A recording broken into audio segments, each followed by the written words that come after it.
L'euro, c'est la condition pour appliquer votre programme. Le 14 mars 2017 sur France 2, vous jugiez qu'à peu près 70% de votre programme... sortir de l'Union européenne.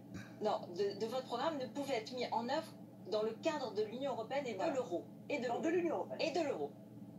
Bon, en tout cas, vous, aujourd'hui, vous restez dans l'euro et vous restez dans l'Union européenne. Il n'y a plus de Frexit, il n'y a plus de sortie de l'euro. Comment vous faites pour, à la fois, être resté à l'intérieur de l'euro sans avoir les inconvénients que vous dénonciez d'y rester, c'est-à-dire être obligé d'appliquer un déficit budgétaire qui est raisonnable et d'avoir des politiques coordonnées avec les autres pays européens. Loin de moi l'idée de venir défendre l'euro. L'euro est un cauchemar. Ah oui, mais alors... madame, je viens vous le dire, l'euro est un cauchemar. Ah mais pourtant vous y restez, donc vous êtes en contradiction. Madame, pardon, ce sont les Français qui, pour l'instant, ne sont pas prêts à en sortir. Moi, j'écoute les Français.